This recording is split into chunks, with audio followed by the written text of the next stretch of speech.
Joining us now, Eddie Yeranian. He's a man in the Middle East. My man, Eddie, he's with the Voice of America. He's with CBS Radio. He's with the John Fredericks Radio Network. He's in Cairo. He's live. He knows what's going on. We're going to be talking Turkey. Edward, so Erdogan running into all kinds of problems right now. Is government under fire, economically devaluation of the Turkish currency, the Lira. You know, just a year ago, 1 Lira worth $3.8 US. Now it's 7.2 US dollars. So the Lira dropping very quickly, causing capital to flow out of Turkey, causing other ramifications. But somehow he wants to blame Trump, which of course has nothing to do with it. Our policies aren't affecting their devaluation. What's the crisis in Turkey, and what do they have to do? A number of reasons for the crisis. One of the reasons which people are not talking about as much perhaps as they should is the fact that Iran is one of Turkey's main trading partners, and Iran is coming under sanctions, has come under sanctions on August 6th, and will come under more sanctions on November 6th. In addition to that, of course, the crux of the problem, which erupted into this currency crisis, was the fact that the President Erdogan, did not release the U.S. pastor Andrew Brunson, which was asked of him by the Vice President, and we're still waiting for him to release the pastor. And yesterday, the Turkish ambassador met with John Bolton, the U.S. National Security Advisor, and apparently did not offer to release Andrew Brunson. And the Turkish currency did not really improve very much, just a little bit. I guess Bloomberg is saying about 5 or 6%, because the Turkish central bank raised interest rates from, I believe, 17.75% on the Turkish lira to 19.25%. But the situation could rapidly get out of control, get worse, if the Syrian government invades Idlib, which is that Syrian city right on the Turkish border, which is swarming with refugees. And if those refugees suddenly poured into Turkey, Mr. Erdogan would be in big trouble. Why? Because the Turkish economy obviously is in the doldrums, and suddenly having to absorb all those refugees, more refugees. I believe they already have about 2 or 3 million, depending on whom you believe, on Turkish soil. They would have to deal with those fairly quickly.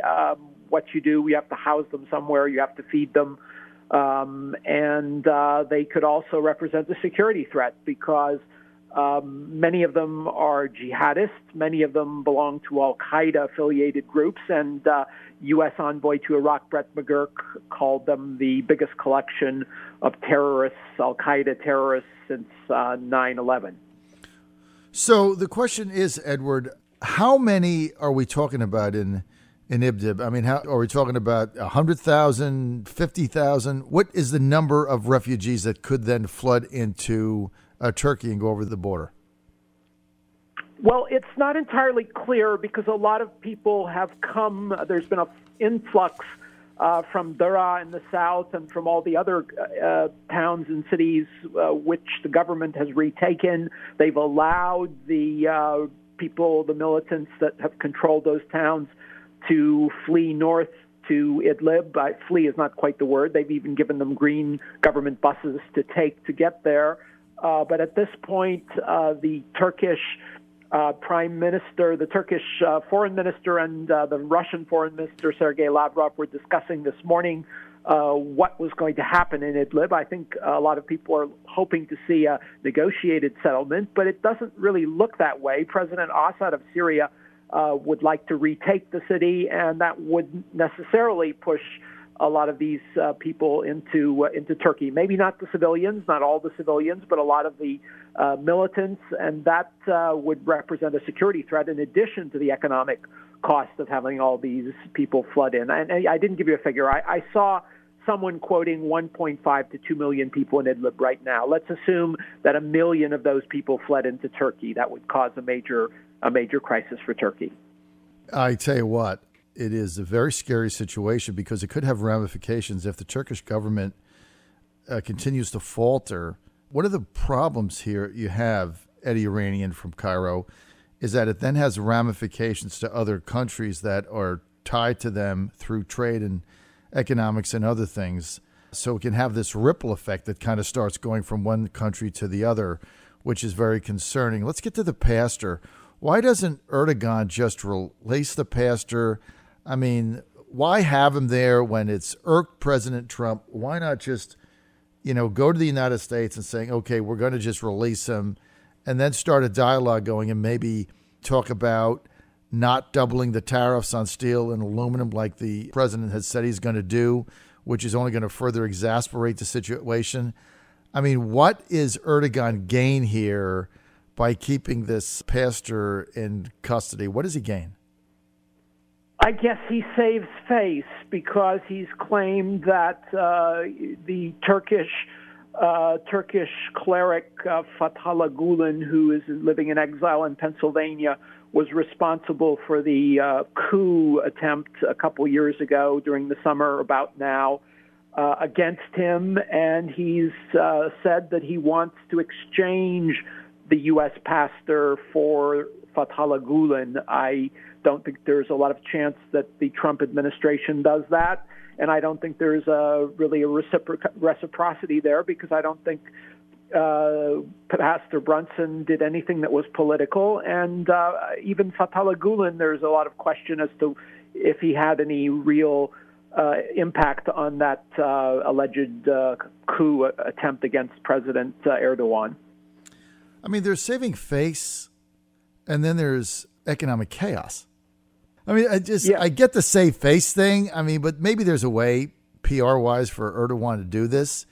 But I don't know why, with all the problems he's got and his relationship with the U.S. is strained anyway, why would you continue to poke your finger in the eye of the bear, basically? I mean, better off that they try to get a better relationship with this administration and this government right now. And it's a simple thing to do by simply releasing this man. And he can save face simply by saying, look, I'm trying to get a better economic deal. I want to get these double tariffs off because, what's more important to me is the well-being of the Turkish people and a better Turkish economy than we have now. I mean, can't you save face by doing that? Well, he's a very stubborn man. He's provoked crises with Syria. He's provoked crises with Iraq. He's tried to bully both of those countries.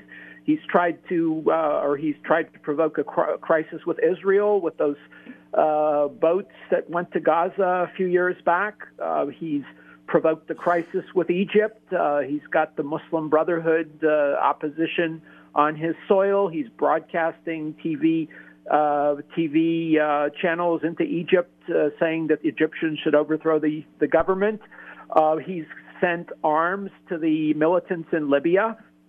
He's got a relationship with the Sudanese dictator, Omar Hassan al-Bashir. So he plays a very, very strange political game. So it's difficult to understand unless you know all the other things he's been doing these past few years. Well, for the life of me, can't really understand where they're going with this.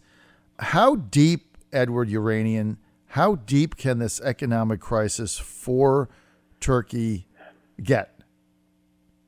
Give me a worst case scenario. Crunching the numbers, what I've seen on Twitter, and you can't always believe everything people put on Twitter, but they've said that banks in Spain and France are the most exposed to Turkish debt. But at the same time, they've said the Turkish economy has the market cap of 3M, the 3M Corporation, which, of course, it's a large corporation, but it's really not something that could cause major contagion if, for instance, 3M went bankrupt. But, of course, the problem here is you have this economic crisis in Turkey coming at the same time you have an economic crisis with Iran, where the Iranian currency has been collapsing. hitting new lows. I guess 120,000 Iranian rial to the dollar. I guess it was maybe 43,000 at the end of last year. So it's lost more than half its value. And Ayatollah Khamenei, Iran's supreme leader, has been just about as belligerent in terms of composing or negotiating with the U.S. and with President Trump as Prime Minister President Erdogan. So a bit of the same sort of Middle Eastern stubbornness, pride, whatever you want to call it. The Iranian leader, of course, has a number of other reasons to be furious or intransigent with the U.S. Back in the 80s, according to many analysts, the CIA tried to knock him off probably a number of times. And he said many times over the years, not just recently, that he would not negotiate with the U.S. So there's no surprise there. But at the same time, we have other countries, other contagion.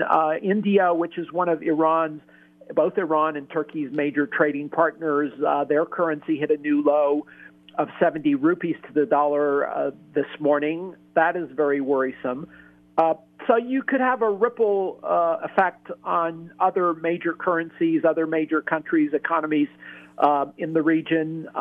You have Iraq, which is very worried about what's happening both in Turkey and in Iran. Both of those two countries are their major trading partners. And the Iraqi prime minister, we just saw on Arab TV, was in Ankara giving a press conference with the Turkish president Erdogan about 3 minutes ago. So clearly a lot of people are worried. Clearly a lot of people are maneuvering. And, there are a lot of currency traders, a lot of big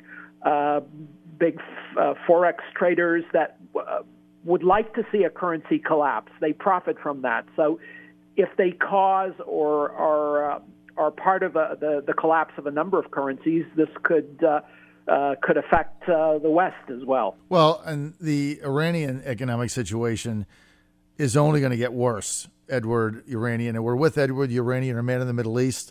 He's with the Voice of America. He's with CBS News. He's with the John Fredericks Radio Network. He's live in Cairo. And Eddie, the Iranian economy is only going to get worse. And if you look at them right now, their misery index hitting over 20, which is unemployment plus inflation. Unemployment 12%. Inflation we expect in August to hit 10%. That's going to give them a misery index of 22%. And that's before the majority of the U.S. sanctions have put the squeeze on them. They're selling 300 barrels of oil less a day than they were before the sanctions. There's another cash drain on them. They've got a water shortage now. And the problem is, it's like Venezuela. When you get to the point where high unemployment, high inflation, economic collapse, the currency devalues basically to it becomes a worthless state, then you have riots, protest, regime change. I mean, that's what the Iranian government is looking at. And they took the, $2 billion that we gave them on pallets that flew over there. They didn't build roads. They didn't put it into infrastructure. Instead, they put it into exporting their terrorist machine. Pretty stupid. And so a lot of the people there out of work, not happy, and now they can't get water. Right? Yeah. Yes, the situation is very dramatic in terms of the people. They're suffering. We've seen parts of the economy. The truckers have been on strike for almost 3 weeks now. We've seen the bazaar, the main economic market in Tehran. They've been on strike the last few days. We've seen protests, scattered protests, but of course they have a very repressive security force network. The Basij, and the one danger, of course, here that people may be overlooking is that their Revolutionary Guard, their national army, that's not the real national army, but it's their most powerful national force, could fire missiles at the neighbors, could fire missiles at Israel, could fire missiles at shipping going through the Gulf, going through the Red Sea, the Bab el-Mandeb, could hamper oil flow from the Gulf. So a lot of question marks there. Possible retaliation possible if the country implodes, that we could see things that we wouldn't want to see, that they normally would not try to do, as I said, like trying to hamper shipping through the Gulf. It's going to be very interesting to see how this plays out. Edward, we're going to be following the Turkish economic crisis very closely because it does tie into some of the other countries, Edward, as you mentioned, and also the refugee situation and how the Turkish government is really going to react to another push by Assad's army. That is going to drive, and like you say, we don't know how many refugees that's going to drive into Turkey, what they've got about. Some estimates say as many as 2 million now, right? 1.5 million, 2 million. No one even knows. You know, you push another 300,000-400,000 people in there when your economy is declining, your currency is devaluating, inflation is going up, and then that puts a further tax on an already faltering economy, right? Not to mention, of course, the fact that the Kurds are up in arms, the Kurds on Turkish soil, and the fact that the Kurds inside Syria would be part of this push to retake Idlib. So there would be a conflict with Kurds both internally, which is already going on, and conflict with Kurds along the border. So a lot of possible ugly scenarios.